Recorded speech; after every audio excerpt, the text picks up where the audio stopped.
কাঁচা আমের আমসত্ত্বটা যদি এতটা আকর্ষণীয় আর টেস্টি করে করতে চান তাহলে অবশ্যই আমার ভিডিওটা শুরু থেকে শেষ পর্যন্ত দেখুন। Hello everyone, welcome back to my channel Food Burner. আজকে আমি আপনাদেরকে তৈরি করে দেখাবো কাঁচা আমের আমসত্ত্ব। চেষ্টা করেছি খুব সহজভাবে কাঁচা আম দিয়ে আমসত্ত্বের রেসিপিটা তৈরি করতে। আশা করছি আপনাদের কাছে রেসিপিটা অনেক ভালো লাগবে। তো চলুন দেখে নিই আজকের রেসিপি হচ্ছে কাঁচা আমের আমসত্ত্ব।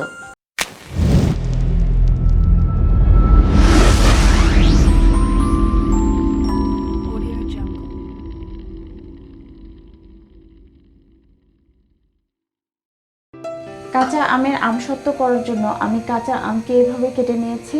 আর কেটে নেওয়ার পর এতে আমি পানি দিয়ে কিছুক্ষণ ভিজিয়ে রাখবো, লবণ পানি। আমসত্ত্ব করার জন্য যে লবণ পানি দিয়ে ভিজিয়ে রাখবো এটা কিন্তু খুবই জরুরি, কারণ লবণ আর পানি দিয়ে যদি আমটাকে ভিজিয়ে রাখা হয় তাহলে দেখা যায় কি যে আমের যে একটা টক ভাব সেটা অনেকটাই কেটে যায় আর আমসত্ত্বটা অনেক বেশি টেস্টি হয়। আমি প্রায় 1 চা চামচ পরিমাণ লবণ দিয়ে দিচ্ছি। পানি বসিয়ে দিয়ে সিদ্ধ হওয়ার জন্য দিয়ে দিচ্ছি এটাকে। তারপর এটাকে খুব ভালো করে বয়েল করে নিতে হবে। বয়েল করার জন্য আমি ঢাকনা দিয়ে দিচ্ছি, এটাকে একদম নরম করে বয়েল করে নেব আমি। কাঁচা আমটা কিন্তু সিদ্ধ হয়ে গেছে, এখন আমরা একটু খুলে দেখি। দেখতে পাচ্ছেন কতটা সফট হয়ে গেছে। একটু কেটে দেখাচ্ছি। আর এই যে পানিটা, এই পানিটা কিন্তু আমাদের লাগবে না, লাগবে আমাদের শুধু এই আমটা। এই পানিটা দিয়ে কিন্তু আপনারা খুব সহজে কাঁচা আমের জেলি বানাতে পারেন, না ফেলে দিয়ে। আপনারা চেষ্টা করবেন জেলি বানানোর জন্য। আমার চ্যানেলে একটা ভিডিও কাঁচা আমের জেলির উপর আছে, আমি কার্ডে দিয়ে দিব, আপনারা দেখে নেবেন।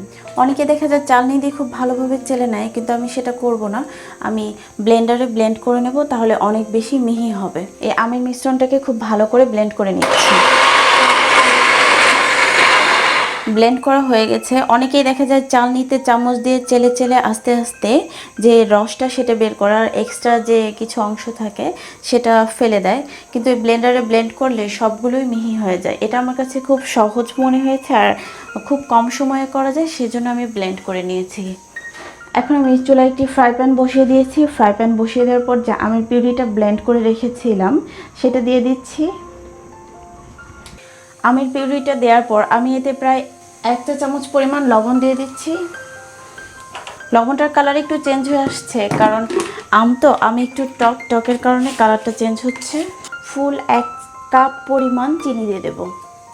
চিনিটা আপনাদের পছন্দ অনুযায়ী দিবেন, যে যতটা খেতে চান। যখন আপনি চিনি দিবেন, চিনি দেওয়ার পর খেয়াল করবেন একটু গলে অনেকটা পানি পানি ছেড়ে দেবে, এতে কোনো চিন্তা করার কিছু নেই। দেখা যায় জাল দেওয়ার পর আমসত্ত্বটা ঠিকই পারফেক্টভাবে। এতে আমি দিয়ে দিচ্ছি 2টো দারচিনি, খুব সুন্দর একটা ফ্লেভার আসবে। এবার আমি এতে অ্যাড করব ফুল 1 চা চামচ পরিমাণ ভাজা জিরার গুঁড়ো। এই পর্যায়ে আমি অ্যাড করব 1 চা চামচ পরিমাণ মরিচের গুঁড়ো। যেহেতু এটা টক ঝাল মিষ্টি একটা আমসত্ত্ব হবে, সেজন্য আমি এতে অল্প পরিমাণ মরিচের গুঁড়ো অ্যাড করলাম। আর মরিচের গুঁড়ো এতে খুব সুন্দর একটা কালারও আনবে, যেটা দেখতে অনেক সুন্দর লাগবে।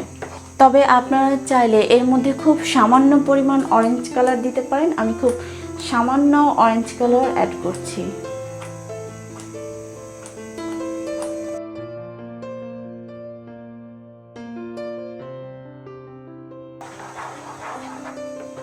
এবার এটাকে স্টিকি না হয়ে আসা পর্যন্ত জাল করতে হবে, আর জাল করার সময় অবশ্যই ক্রমান্বয়ে নাড়তে হবে। আমসত্ত্ব করার জন্য কিন্তু এই আমের মিশ্রণটা একদম রেডি, প্রায় হয়ে গেছে। এখন দেখতেই পাচ্ছেন যে কতটা সুন্দর হয়েছে। আর উপরে যে আমি এক্সট্রাভাবে দারচিনিটা দিয়েছিলাম সেটা তুলে নিচ্ছি। এখন কিভাবে বুঝতে পারবেন আমসত্ত্বটাকে এখন সেট করতে দিতে হবে সেটা বোঝার জন্য আমি একটা কৌশল শিখে দিচ্ছি। অল্প পরিমাণ এই স্প্যাচুলার মধ্যে নিয়ে এভাবে নিচু করে রাখবেন। দেখতে যখন বুঝবেন যে এটা থেকে পড়ছে না বা অনেকক্ষণ পর পর একটু পড়ছে ঝাঁকি দিলে, তখন বুঝতে পারবেন যে একদম হয়ে গেছে। এখন আমি এটাকে একটা প্লেটে সেট করে নেব। রোদে দেওয়ার ঝামেলা ছাড়াই আপনারা এই আমসত্ত্বটা তৈরি করতে পারেন, সেজন্য আপনাকে চুলার নিচে দিয়ে শুকিয়ে নিতে হবে। আর আপনার যদি সুযোগ হয় তাহলে রোদে শুকিয়ে নিতে পারেন। এইভাবে প্রায় 2 দিন পর্যন্ত লাগবে। এখন আমি এই আমসত্ত্বটাকে ঢেলে দিচ্ছি সেট হওয়ার জন্য। আর এটাকে কিন্তু খুব তাড়াতাড়ি গরমই সেট করে নিতে হবে।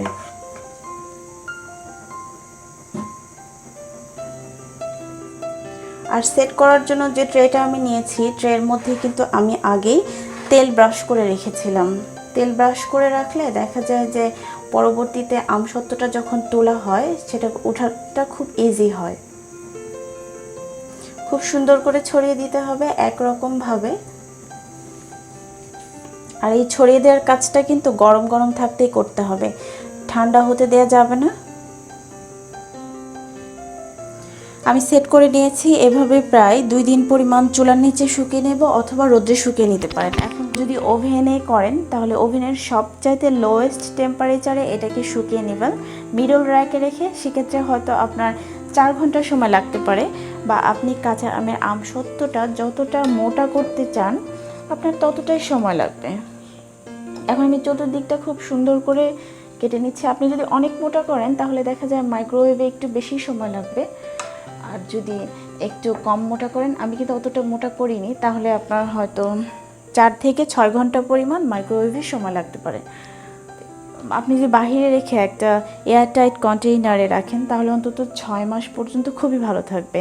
আর যদি আপনি বছর জুড়ে সংরক্ষণ করতে চান তাহলে নর্মালি ফ্রিজের নর্মাল পার্টে রেখে দিতে পারেন। দেখতেই পাচ্ছেন খুব সুন্দর করে কিন্তু উঠে যাচ্ছে। তো আপনি যদি চান এভাবে সম্পূর্ণ উঠিয়ে আলাদা করে কেটে নিতে পারেন, কিন্তু আমি এই ট্রের মধ্যেই কেটে নেব, আলাদা করে নেব না। কিছু অংশকে আমি ম্যাঙ্গো বারের মতো শেপ দিব, একটু লম্বা লম্বা করে কাটবো, আর কিছু আমি গোল করে নেব। বাকিটাও আমি এভাবে একইভাবে টেনে তুলে নিচ্ছি। আর কিছু আমি রাউন্ড করে নেব।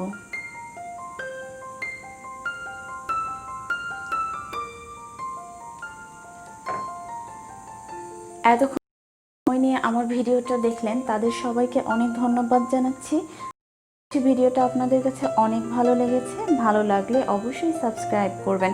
আর কোনো ধরনের যদি প্রশ্ন থাকে জিজ্ঞাসা, তাহলে অবশ্যই আমাকে কমেন্ট সেকশনে কমেন্টস করে জানাবেন। এতক্ষণ ভিডিওটা দেখার জন্য অনেক ধন্যবাদ। সবাই ভালো থাকবেন, সুস্থ থাকবেন। আল্লাহ হাফেজ।